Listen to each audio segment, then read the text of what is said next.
বন্ধু-বান্ধৱীসকল, এইজন অসমৰ জনপ্ৰিয় ইউটিউবাৰ দুলৰাজ অসমৰ খবৰটো বাৰু আপোনালোকে পালেনে?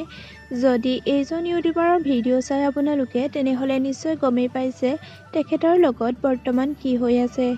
যদি তেখেতৰ ভিডিঅ' চোৱা নাই তেনেহ'লে এই ভিডিঅ'টো শেষলৈকে চাই থাকিব। দুলৰাজ অসম আৰু তেখেতৰ পত্নী ধুনু কলিতা আৰু কণমানি পখিলাৰ সৈতে আছিল এটি সুখৰ পৰিয়াল। কিন্তু এই সুখৰ পৰিয়ালটোৰ মাজলৈ হঠাৎ নামি আহিল কাল-অমানিশা। কাৰণ দুলৰাজ অসমে আজি ৰাতিপুৱা এটা ভিডিঅ' আপলোড কৰি কৈছে যে তেখেতৰ ধুনু কলিতাৰ সৈতে ডিভ'ৰ্চ হৈছে। দুলৰাজ অসমৰ এই খবৰটো শুনাৰ পাছত তেখেত দুয়োজনৰে অনুৰাগীসকলে শোক প্ৰকাশ কৰিছে। লগতে দুলৰাজ অসমক কণমানিজনীৰ কথা ভাবি সুস্থ মগজুৰে উচিত সিদ্ধান্ত ল'বলৈ অনুৰোধ কৰিছে।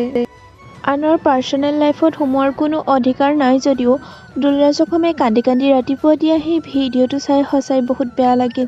ভিডিঅ'টোৰ শেষত এটাই কথা ক'ব বিচাৰোঁ যে দুলৰাজ অসমে যেন নিজৰ কণমানিজনীৰ ভৱিষ্যতৰ কথা চিন্তা কৰি উচিত সিদ্ধান্ত লয়। দুলৰাজ অসমৰ কোনোবা অনুৰাগীয়ে যদি এই ভিডিঅ'টো চাই আছে তেনেহ'লে প্লিজ কমেণ্ট কৰি জনাব। লগতে ভিডিঅ'টোত এটা লাইক কৰি চেনেলটো ছাবস্ক্ৰাইব কৰি যাব।